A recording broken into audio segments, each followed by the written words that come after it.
1978-এর 26শে September.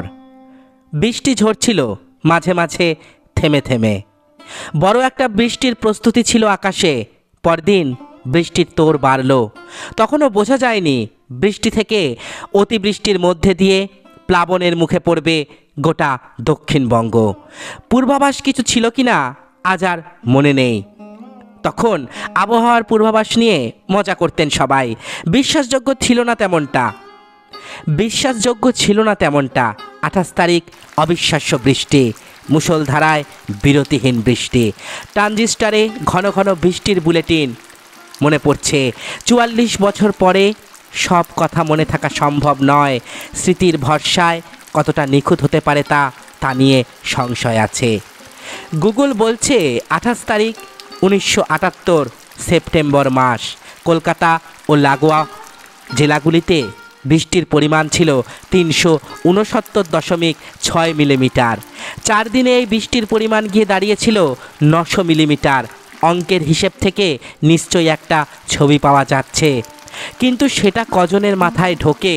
মৃত্যু এবং ক্ষয়ক্ষতির হিসেব বিতর্কের ঊর্ধ্বে নয়, সেদিকে যাচ্ছি না। কিছু মানুষের ব্যক্তিগত অভিজ্ঞতা তুলে ধরব আজকের এই ভিডিওতে। পশ্চিমবঙ্গের ভয়াবহ বন্যার ইতিহাসে 1978-এর বন্যা এখনো পর্যন্ত মানুষের স্মৃতিতে দগদগে হয়ে আছে। বন্ধুরা, আজ আপনাদের বলবো 1978 সালের সেই ভয়াবহ বন্যার কাহিনী। 28 তারিখ, খুব সম্ভবত শনিবার। সন্ধে পর্যন্ত আলো ছিল, একটু রাত হতে আলো চলে গেল। অন্ধকার ঘুটঘুটে, তার সঙ্গে আকাশ ভাঙা বৃষ্টি। বাড়ির গায়ে পুকুর, জলের শব্দ ভয় ধরাতে শুরু করলো। মা বললেন, ঘরে জল ঢুকবে মনে হচ্ছে, রাত জাগতে হবে, তুই একটু শুয়ে নে। কিছু জিনিস তক্তপোষে তুলে মায়ে পুঁতে শুয়ে থাকি।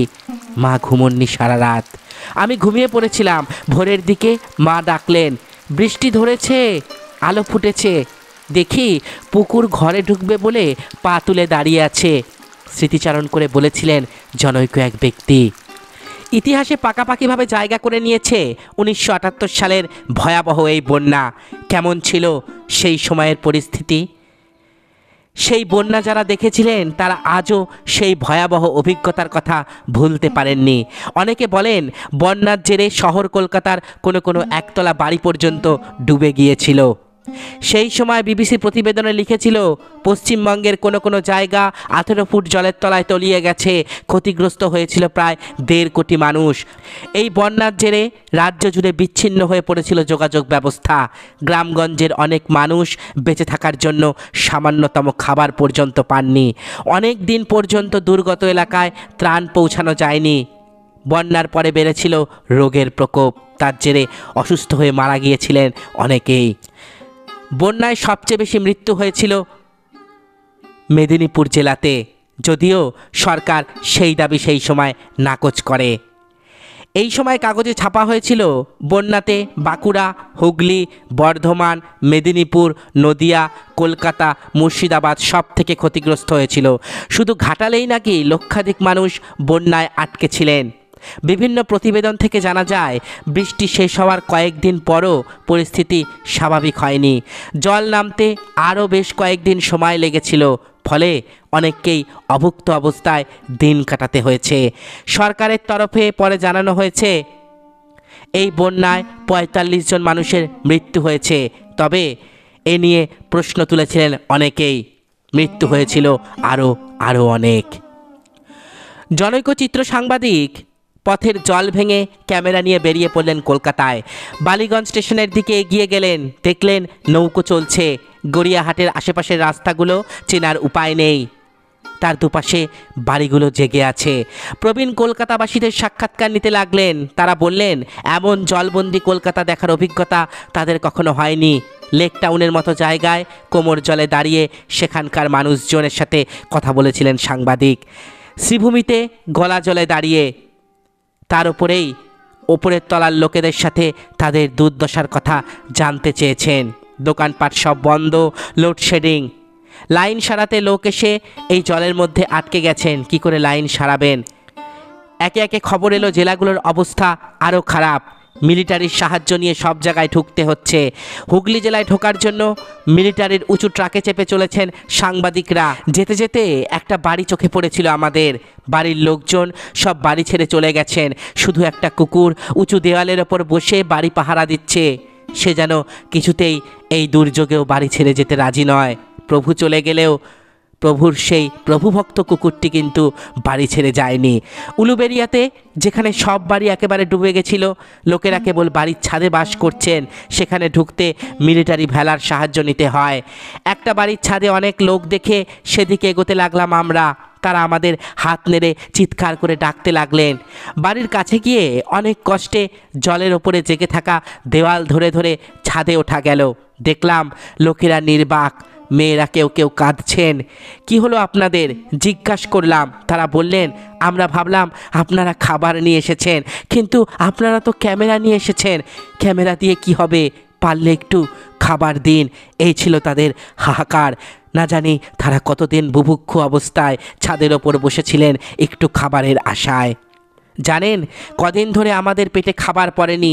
জলে যখন কলা গাছ ভেসে গেছে, সেটা আঁকড়ে ধরে আমরা শুধু কলা গাছের থোড় চিবিয়ে খেয়েছি। বন্যার পরে বেশ কয়েকদিন চলে গেছে, তখনও জল সরার কোনো লক্ষণ নেই। গ্রামাঞ্চলের পথে কোমর জল, বুক জল ঠেলে জলে ভেসে থাকা মরা গরু ছাগল দুহাত দিয়ে সরিয়ে ঢুকতে হয়েছে। খবর পাওয়া গেল হিংলো নদীর বাঁধ ভেঙে বন্যার জল গ্রামের পর গ্রাম ভাসিয়ে নিয়ে গিয়েছে। সেখানে জল দাঁড়ায়নি, আমরা তখন সহজে সে এলাকায় ঢুকতে পেরেছি। যখন হাইরোড ছেড়ে শান্তিনিকেতন যাওয়ার পথে ঢুকলাম, বীরভূমের গ্রামে গ্রামে দেখি গাছের মাথায় আটকে আছে ধুতি শাড়ি। হাওয়ায় তা পতাকার মতো পতপত করে উঠছে। বুঝলাম গাছের মাথায় আটকে গিয়েছিলেন কোনো নারী বা পুরুষ। হয়তো বাঁচার আশায় আঁকড়ে ধরেছিলেন সেই গাছের ডাল, কিন্তু জলের তোড়ে ভেসে গেছেন। পরনের কাপড় আটকে আছে গাছের মাথায়। গ্রামে গ্রামে গেলাম, অভিযোগ শুনলাম বাঁধের গেট ঠিক সময় মতো খোলা হয়নি, ফলে বাঁধ ভেঙে বানের জল শত শত মানুষকে ভাসিয়ে নিয়ে গেছে। বাঁধের কর্তাদের প্রতি ক্ষোভ উগরে দিয়েছিলেন বাসিন্দারা। বন্যার কবল থেকে মানুষ দুর্দম প্রাণ শক্তিতে কীভাবে নতুন করে জেগে উঠেছে তা আমরা মানুষের কাছে জানিয়েছি। 1978 সাল বলা দরকার। সন্ত্রাস উপদ্রুত রক্তস্নাত 70 দশকের অবসান ঘটছে আস্তে আস্তে। নৃশংসতম পুলিশি অত্যাচার, অসংখ্য মৃত্যু এবং খুনোখুনি দেখেছে মানুষ। 1 বছর আগে রাজ্যে ক্ষমতায় এসেছে বামফ্রন্ট সরকার। সুন্দর দিনের স্বপ্ন দেখছেন রাজ্যবাসী। অনেক আঘাত সয়েও যে মানবিকতাটুকু, যে মূল্যবোধটুকু তারা বাঁচিয়ে রেখেছেন, তার সদ্ভাব দেখা গেল এই প্লাবনকালে। হয়তো সর্বত্র নয়, যেটুকু দেখেছি, যেটুকু শুনেছি। 1978-এর গ্রামাঞ্চলের বানভাসীরা ভিক্ষা চাইতে শহরে আসেনি। বিপর্যয় দরদি হাতে সামলেছিল সরকার। মানুষ দাঁড়িয়েছিল মানুষের পাশে। এমনই এক সময়ে অর্ক চৌধুরী নামে এক জনৈক যুবক কাশ্মীরে তার চাকরির ট্রেনিং সম্পূর্ণ করে জম্মু থেকে বাড়ির দিকে রওনা হয়েছিলেন। 26শে সেপ্টেম্বর, তখনও বাংলায় বৃষ্টির খবর তার কাছে পৌঁছায়নি। খবর পেলেন মাঝপথে। পথে বার কয়েক ট্রেন বদল করে বর্ধমানে এসে পৌঁছলেন বহু কষ্টে। তখন গোটা দক্ষিণবঙ্গ ভাসছে 78-এর প্লাবনের জলে। ঘন্টার পর ঘন্টা এক এক স্টেশনে পড়ে থেকেছেন, আতপেটা খেয়েছেন, না খেয়ে পৌঁছেছেন বর্ধমান স্টেশন। সেখান থেকে হুগলি ঘাট, বাকি পথ হেঁটে কাঁধে দুটো ব্যাগ বাড়ি ফিরেছেন জনৈক এই যুবক অর্ক চৌধুরী। সেদিন মহালয়ার ভোর হচ্ছে।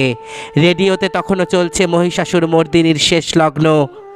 আশ্বিনের শারদ প্রাতে অকাল বোধনের আবাহনে বীরেন্দ্র কৃষ্ণ ভদ্রের চণ্ডীপাঠ। প্লাবন বিধ্বস্ত দক্ষিণবঙ্গে পিতৃপক্ষের অবসান, দেবীপক্ষের সূচনা। বাংলার ইতিহাসে এক আতঙ্কের নাম হয়ে রয়ে গেল 1978-এর ভয়াবহ এই বন্যা। বন্ধুরা, আপনারা কমেন্টে 1978-এর এই ভয়াবহ বন্যার স্মৃতিচারণ করতে ভুলবেন না। আজ আপনাদের বললাম 1978-এর ভয়াবহ বন্যার কিছু কাহিনী, তৎকালীন কিছু সংবাদপত্রে সাংবাদিকদের স্মৃতিচারণ এবং বিভিন্ন মানুষের ব্যক্তিগত অভিজ্ঞতা থেকে এই ভিডিওটি আপনাদের জন্য নিয়ে এসেছি। ভিডিওটি ভালো লাগলে চ্যানেলটি সাবস্ক্রাইব করবেন, পাশে থাকা বেল আইকনটি ক্লিক করে দেবেন যাতে পরের ভিডিওর নোটিফিকেশান আপনাদের কাছে খুব তাড়াতাড়ি পৌঁছে যায়। আজকের মতো এখানেই শেষ করছি। ভালো থাকবেন সবাই। নমস্কার।